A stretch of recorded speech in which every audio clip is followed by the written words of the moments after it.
यहाँ तो देखते हैं कि बाबा पर जल चढ़ा के आता है और कंठ रवा रहा है, करने मिलेगा, रंथी एक्सप्रेस करने मिलेगा, खम्हा करने मिलेगा, पता नहीं क्या क्या नाम है। हम तो मुंह फिक्का हो जाता है 10 दिन जाने से। तो बाबा से हम का प्रयास करते हैं। हम कैमरामैन से कहेंगे कि सर पहले तो आप सीड्स इंडिया न्यूज़ में सर आपका स्वागत है, आप अपना सर परिचय देंगे। आपको भी मेरे तरफ से बहुत बहुत धन्यवाद। मेरा नाम स्वर्गीय रघुवीर प्रसाद सिंह है। स्वर्गीय रघुवीर प्रसाद सिंह जी। स्वर्गीय सर क्यों? अच्छा, हम बता रहे हैं कि स्वर्गीय क्यों है। आप देख रहे हैं कि मैं चल रहा हूँ, घूम रहा हूँ, खा रहा हूँ, पी रहा हूँ, फिर भी स्वर्गीय है। वही तो हम सर सोच में पड़ गए। और बहुत स्वर्गीय लोग चलना भूल जाते हैं, खाते नहीं हैं, चलते नहीं हैं, दिखाई भी नहीं पड़ते हैं। हम दिखाई भी पड़ते हैं, प्रत्यक्ष के सामने प्रमाण की क्या आवश्यकता है। तो मैं बताऊं आपको कि राजा पाकर प्रखंड के बैकुंठपुर ग्राम से आता हूं। वर्तमान में अपने पंचायत में उप सरपंच भी हूं। और आपके सवाल का जवाब मैं दे दूं आपको कि मैं स्वर्गीय क्यों लिखता हूं। उसके बाद और भी जो आपको पूछना होगा पूछिएगा। स्वर्गीय का अर्थ आप कितना पढ़े लिखे हैं मुझे नहीं मालूम है, लेकिन आपकी जितनी शिक्षा होगी उसमें आपने कहीं स्वर्गीय का अर्थ मरा हुआ देखा है? हाँ, स्वर्गीय का, उसी इसलिए तो हम आपसे सवाल किए। स्वर्गीय का अर्थ होता है मरा हुआ, आप तो जीवित हैं। तो आप वैसे बोलचाल में लोग से सुनते हैं या लिखावट में लोग ऐसे लिख देते हैं स्वर्गीय कोई किसी का नाम, लेकिन ऑथराइज पुस्तक में आप स्वर्गीय का अर्थ मरा हुआ कहीं नहीं मिलेगा आपको। स्वर्गीय का अर्थ तो सचमुच में जिंदा होता है। जो जिंदा होता है वह स्वर्ग का महसूस करता है। जैसे कहीं से हरे था के आ गए और कहीं ठंडा पानी मिल गया, कुछ अच्छा भोजन मिल गया, लोग कहता है कितना अच्छा लगता है कि एकदम स्वर्ग में हैं हम। और भी मैं बताता हूँ, बहुत बार गाना में स्वर्ग का लाइन दिया गया है, जैसे जीना यहाँ मरना यहाँ, इसके सिवा जाना कहाँ। मुकेश जी ने गाना गाया है, उसमें कहा है कि स्वर्ग यहीं है, नरक यहीं है, कहीं कुछ नहीं है, जो भी है यहीं है। तो हम नरक काहे चुनेंगे जी? हम नरक काहे चुनेंगे? हम स्वर्ग चुनेंगे। हर किसी को अच्छा चुनने का अधिकार है। और भी कई गाने के माध्यम से लोगों को समझाया गया है। आपने एक राजेश खन्ना का फिल्म देखा होगा जिसमें राजेश खन्ना ने अपने घर का नाम रखा है स्वर्ग। बताइए, अपने घर का नाम कोई मरा हुआ लिखेगा? अगर स्वर्ग का अर्थ मरा हुआ है तो अपने घर के आगे मरा हुआ कोई लिखेगा? तो आप ऐसा कहना चाहते हैं कि लोग की जानकारी नहीं, इसीलिए इसका निगेटिव मैसेज जा रहा है। जैसे कबीर साहब कहते थे कि बरसे कमल भीजे पानी। लोगों को समझ में उल्टा आता था कि जब पानी बरसता है तो कंबल भीग जाता है, सीधा लोग समझता है। लेकिन कबीर साहब ने कहा कि नहीं, कबीर साहब के उल्टा बानी, अब बरसे कम्बल भीजे पानी। तो इसका अर्थ लगाने की ज़रूरत है। मैं बता रहा था कि बरसे कम्बल भीजे पानी, तो जब कमल किसको कहा गया है? आँख के जो ये है भाग, इसको कमल कहा गया है। जब आदमी रोता है तो आँख से आंसू गिरता है और उस आंसू को अपने इस हाथ से हम पोंछते हैं, जिसका इस हाथ का दूसरा नाम है पानी। जैसे बीना पानी, नाम सुना होगा आपने कि सरस्वती के हाथ में बीना है। बीना है कहाँ? पानी में। मतलब पानी का अर्थ हाथ को भी लिया गया है। तो इसीलिए उसको कहा गया कि जैसे कबीर साहब क्यों बोलते थे उल्टा बानी? क्योंकि सीधा बानी बोलेंगे तो कोई नहीं सुनेगा, उल्टा बोलेंगे। जैसे आप ट्रेन में अगर चल रहे हैं, आपको हमारा इंटरव्यू ख़राब लगता होगा तो बोल दीजिएगा, डर बोलिए कोई दिक्कत नहीं, बोलिए। जब रेल में चलते हैं आप तो 100 आदमी बैठा है आपके आसपास भी, रेल छुक छुक छुक छुक छुक छुक छुक चलती रहती है। आपकी बात बहुत करीब वाले बैठे लोग सुनते हैं, समझते हैं, लेकिन दो सीट 3 सीट के बाद वाले लोग नहीं सुनते हैं, क्योंकि गाड़ी की आवाज़, हवा की आवाज़, उस आवाज़ में आपकी आवाज़ गुम हो जाती है। लेकिन 4 डब्बा पीछे से एक चाय बेचने वाला आता है, तो वह क्या बोलता है? चाय चाय अपनी इस भाषा में नहीं बोलता है, आवाज़ ऐसे नहीं निकालता, वो आवाज़ निकालता कैसे? चा चा चा चा। उसका बोलने का तरीका अलग है, क्योंकि दूर के लोग भी उस पर नज़र डाले, सुने। कबीर साहब इसी बात को उलट के बोलते थे कि हमारी बात को सुनो। वो उब के कहते थे कि एक अचरज ऐसा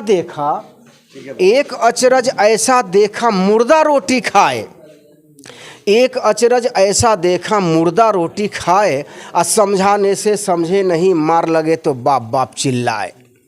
अपने लोगों को कहा कि इतना बढ़िया बढ़िया बात हम लोगों को समझाते हैं कि ज़िंदगी कैसा जीना चाहिए, लेकिन लोग समझता ही नहीं है। और जब कोरा लगता है पिछुआरे पर तब बाप बाप चिल्लाता है। तो क्या कहेंगे आप? आपको राजनीति की बात करने वाले बहुत लोग मिलेंगे, धर्म की बात बहुत करने वाले लोग मिलेंगे, और हिंदू की बात, मुसलमान की बात, धर्म की बात करेंगे सब लोग, लेकिन इंसान की बात करने वाले बहुत कम लोग मिलेंगे। आदमी को क्या बनना चाहिए? न हिंदू बनना चाहिए, न मुसलमान बनना चाहिए, सबसे बढ़िया एक इंसान बनना चाहिए, जो इंसान बनना चाहिए। लेकिन सर वर्तमान जनरेशन में इंसान, कबीर जय के वह दोहा था, पाप पाखंड कर्मकांड पर उन्होंने तीखा प्रहार किया, लेकिन आज की युवा कबीर की वाणी को न पढ़ के आरएसएस के वाणी को पढ़ रहे, इस पर आपका क्या विचार लग रहा है? देखिए, ये चीज़ अब राजनीति में घुस आइएगा तो बहुत लंबा कार्यक्रम चल। संक्षेप में जो राजनीति करने वाले हैं, हम हिंदू हैं, हम मुसलमान हैं, चीर देंगे, फाड़ देंगे, मार देंगे, लेकिन इंसान पैदा नहीं करेंगे।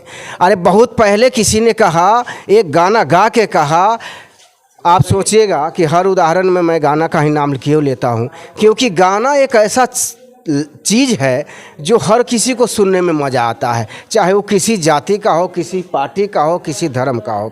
तो उसमें गाना में था कि न हिंदू बनेगा न मुसलमान बनेगा, इंसान की औलाद है, इंसान बनेगा। कि अच्छा है अभी तक तेरा कोई नाम नहीं है, तुमको किसी मजहब से कोई काम नहीं है। तो इंसान ही बनना सबसे बेहतर है। और हिंदू है, मुसलमान है, सिख है, ईसाई हैं, मार देंगे, चीर देंगे, गर्दा उड़ा देंगे, ये सब क्या है? जेब भरने का एक साजिश है। ये सब साजिश है कि बुद्धू कैसे बनाए। हम जादूगर हैं, आपको शायद मालूम होगा कि नहीं, जादूगर भी है। हम जादूगर हैं। हम भी जब मंच पे जब जादू दिखाते हैं तो लोगों के सामने एक रस्सी, जैसे अगर घर में कैंची होगा तो थोड़ा सा एक बता देते हैं, कैंची मंगवाई तनी पंकज जी, कैंची मंगवाई, 1 मिनट का काम हो जाएगा। तो जब हम जादू दिखाते हैं तो लोगों के सामने ये खाली जगह है, कुछ नहीं है, खाली जगह से कुछ ऐसे पकड़ते हैं। आप पकड़िएगा तो आपके हाथ में कुछ नहीं आएगा, और हम पकड़ेंगे तो कुछ आ जाएगा, पैसा आ जाए, मिठाई आ जाए, फूल आ जाए, कुछ भी आ जाए। लोग समझता है कि बाप रे बाप, इस स्वर्गीय रघुवीर प्रसाद सिंह मरा हुआ आदमी के देह पर 56 करोड़ देवता विराजमान कर रहे हैं, करेजा टकरा रहा है हमको 56 करोड़ देवता। बताइए, कैंची आ गया। देखिए, हम ये जादू के लिए, हमें एक नमूना के लिए आपको मंगाए हैं कि आप इसको, एक अच्छा बढ़िया आदमी आ जाइए, इसको कैंची को रस्सी को काटना है। कनका सा भैया खड़े हो जाइए, आप ही आइए भैया। देखिए, ये कैमरा चालू है, आप घबराइए नहीं। अगर जो दिल के कमज़ोर आदमी होइएगा तो थोड़ा हट जाइएगा। ये देखिए, अच्छा ऐसा रखिए ना, ठीक है। आप देखिए ना, हम दिखा रहे हैं, सो देखिए आप। देखिए, ये रस्सी है, काफ़ी मजबूत रस्सी है, ठीक है, हाँ रखिए आप। ये काफ़ी मजबूत रस्सी है, और इसको क्या करना है, देखिए समझिएगा। इसको ऐसे करके हम यहाँ ऐसे कर देंगे, ठीक है। आपको इसमें कैंची घुसा के, ऐसे घुसा के काट देना है। काटने के बाद कैंची मेरे जेब में रख दीजिएगा। जादू तो ना सिस्टम से ही किया जाता है, तनको सिस्टम में डेवर होगा तो गड़बड़ हो जाएगा। मोबाइल निकाल देते हैं, आप कैंची से जेब में रख दीजिएगा। तो हम चालू करते हैं। आप देखिएगा, एक नमूना दिखा रहे हैं कि लोगों को बेवकूफ़ कैसे बनाते हैं लोग धर्म के आड़ में। और ये पाखंडी लोग ज़्यादा करके, देखिए यही है हमारा जो आप मोड़ दिए हैं, इस रस्सी को आपको भैया काट देना है। अब इसको कैमरा चल रहा है इधर से, आप मुँह सरिया लीजिए, फ़ोटो चल रहा है, कैमरा मुँह ठीक कर लीजिए। हाँ हाँ, चलिए काटिए, एक मारिए किटकिटा के। अरे वाह, हाँ चलिए ठीक। अब देखिए, अब आपने काट दिया, अब हम इसको गिरा देते हैं नीचे, ठीक है। अब ये रस्सी 2 टुकड़ा में बट गया है। अब ये 2 टुकड़ा का क्या होगा, हम इसको जोड़ देते हैं, गांठ लगा देते हैं। देखिए आपके इंटरव्यू में थोड़ा लंबा ही होता जा रहा है। ये देखिए, हमने रस्सी को बांध दिया, जोड़ दिया। अब जोड़ने के बाद हम क्या करेंगे कि भैया तनी हाथ लाइए, आप ही के हाथ से जादू करते थे आज। देखिए मन शुद्ध है ना आपका, अपने गुरु का नाम लीजिएगा, कोई देवता का नाम लीजिएगा तो खतरनाक काम हो जाएगा। हाँ, तो इसको जरा सा ऐसे पकड़िए। देवता के नाम कर लेने के लिए? नहीं, देवता देखिए, देवता कई गो होता है। एगो चमरदेवी होता है, एगो मनुष्य देवा होता है, एगो खूंखार देवता होता है। कितना बताएंगे तो 56 करोड़ देवता, टाइम ही पूरा हो जाएगा। देखिए ये देवता होता है आपके? नहीं, ये पर देवता नहीं ना है ना। हाँ तो ठीक है, देवता तो खून सुखा देता है, जानते हैं। क्या बोल रहा है? जितना किसी से दोस्ती कीजिएगा तो वो तो चाहता है ना कि मेरे पास आ जाइए। देवता से दोस्ती कीजिएगा तो देवता बुला लेंगे जल्दी आपको अपने पास, इसलिए देवता से थोड़ा दूरी बना के रखिएगा। कुछ दिन जीना है तो देवता से हट के रहिएगा। ये देखिए भैया, ये हम रस्सी भैया के हाथ में लपेट रहे हैं, और हम अपने हाथ से करेंगे तो कहिएगा कि कोई चाल खेल गए, इसलिए इन्हीं के हाथ में लपेट के ऐसे। कैमरा चालू है भैया, और लाइए कैंची, लाइए। कहाँ रखे हैं कैंची? मेरे जेब। अरे भूल जाते हैं, बुढ़ापा आ गया, 50 पार कर गए। देखिए कैंची, इसी कैंची से काटे थे, इसलिए इसी कैंची से इस पर जादू चलेगा। चले अकरम बकरम गिली गिली छू। अब इसको हटाते हैं। अब देखिए इसको खोलते हैं। आप लोगों को देखना है कि जो कटा था, खोलिए भैया, हाँ खोलिए, और इस तरह लंबा कीजिए, पकड़िए ना, पकड़िए, दिखाइए।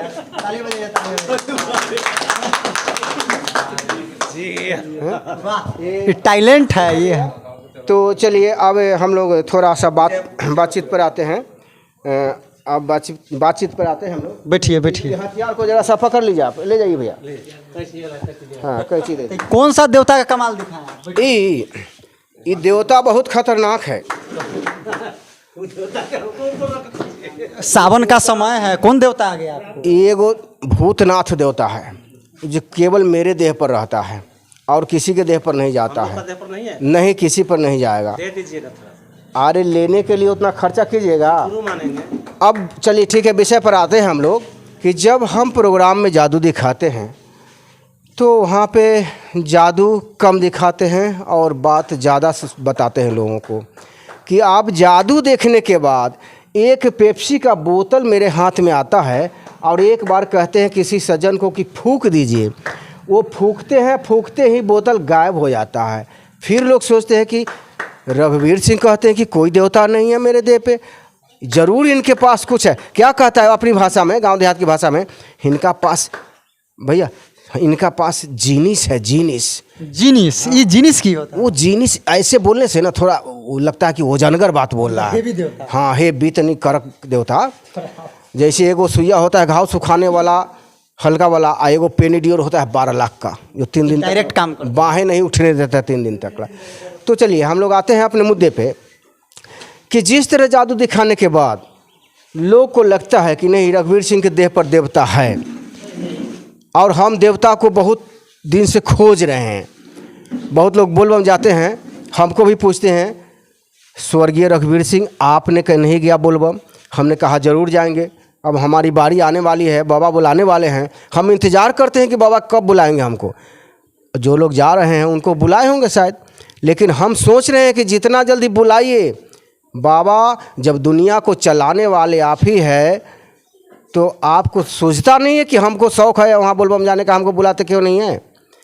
सच बात ये है कि जितने बोलबम में लोग जाते हैं उसमें से आप पता कीजिए कि कितना लोग पढ़ा लिखा विद्वान है, डॉक्टर, मास्टर, इंजीनियर लोग बोलबम जाते हैं? नहीं जाते हैं, बहुत कम संख्या में। जो लोग जाते हैं कोदारी चलाने वाले, ईंटा ढोने वाले, मजदूरी करने वाले, और रास्ता भर गांजा ठूसते जाएंगे, मुंह में गुटखा ठूसते जाएंगे। जड़ी बूटी है, जड़ी बूटी बाबा के प्रसाद, जड़ी बूटी है। हमारा संस्कार खत्म हो रहा है, हमारा प्रतिष्ठा खत्म हो जा रहा है, हमारा दिन खराब होता जा रहा है, हम नरक की तरफ जा रहे हैं। हम जड़ी बूटी खा रहे हैं, जहर खा करके हम कहते हैं बूटी खा रहे हैं। तो बाबा केवल बूटी है, भक्ति है, शक्ति। तो बाबा थे तो बाबा अपन बूटी को पचा लिया। हम लोग तो इंसान है, आदमी है, हमारा संस्कार कहाँ गया भैया?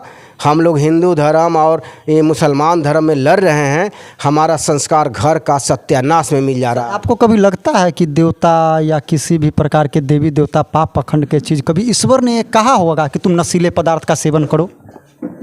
जो देवता सही होंगे, दुनिया के भलाई करने वाले, वो देवता किसी को नहीं कहेंगे कि तुम दारू पियो, तुम गांजा पियो, तुम गुटखा खाओ। जो देवता होंगे वो ऐसा बुराई नहीं देंगे, वो अच्छा ही देंगे। लेकिन इंसानियत की बात। लेकिन ऐसा कौन सा देवता है जो कहता है कि तुम शराब मत पियो, तुम गांजा मत पियो?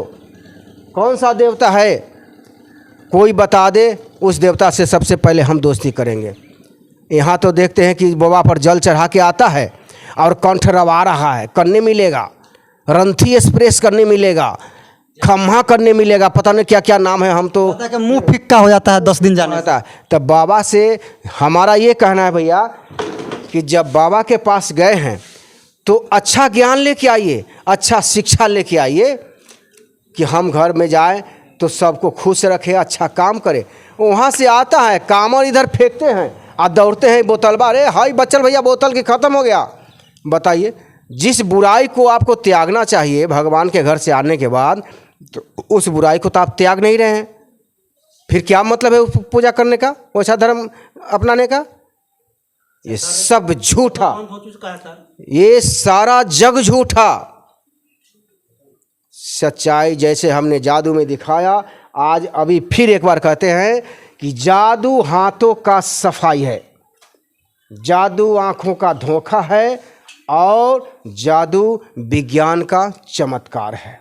ये बात सही बोला। क्या सर कह रहे हैं कि देवता और ये सब के लपेटा में साइंस आगे है, देवता तो पीछे छूट गए?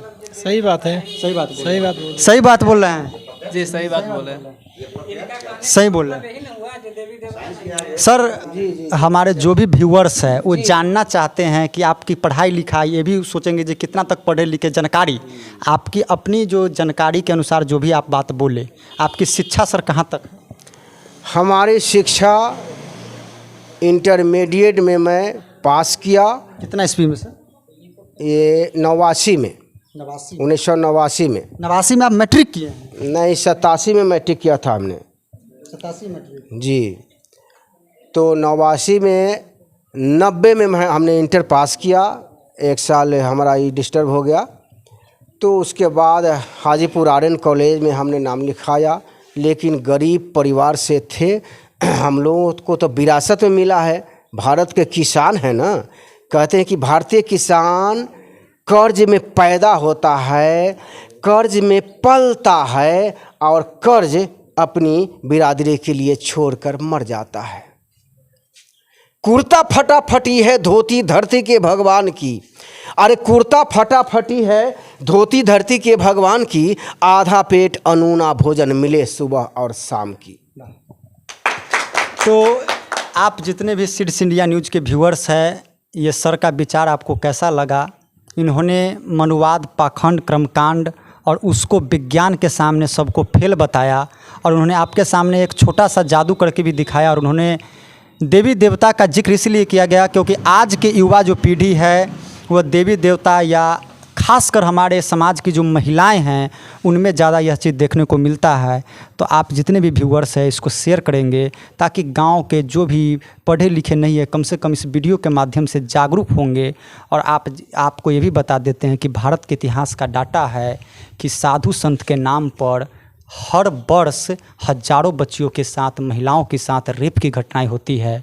तो ये सब घटनाएं होने से रुकेगी क्योंकि हमारी माताएं बहनें शिक्षित नहीं होंगी, जागरूक नहीं होगी। क्योंकि हमने ऐसा भी देखा है कि ग्रेजुएशन, MA, MSc किए हुए भी, यहाँ तक कि इंजीनियर, डॉक्टर को भी देखे हैं कभी कभी कि वह कर जोड़ के खड़ा रहते हैं। तो कहीं ना कहीं ये हमारे सवाल छूटता है कि उनकी डिग्री पर भी सवाल खड़ा होती है। इसीलिए जब यह सर जैसे लोग जो 1989 और 90 में इंटरमीडिएट करके हुए भी अभी के युवाओं को समझा रहे हैं और आज के युवा पाक पखंड में फंसे हुए हैं, तो कहीं ना कहीं हम युवाओं को पढ़ने के साथ साथ जागरूक होने की ज़रूरत है। बाकी बात, आपको वीडियो कैसा लगा है, वीडियो अच्छा लगे तो आप हमें प्रतिक्रिया के माध्यम से कमेंट बॉक्स में देंगे ताकि हम आपका उचित जो उसका जवाब है वह दे सके। जय भीम, नमो बुद्धाय। शीर्ष न्यूज़ का वीडियो को ज़्यादा से ज़्यादा लाइक करें, कमेंट्स करें और ज़्यादा से ज़्यादा शेयर करें। चैनल को सब्सक्राइब करें और बेल आइकन ऑल सेलेक्ट करें ताकि आपको वीडियो मिलता रहे। धन्यवाद।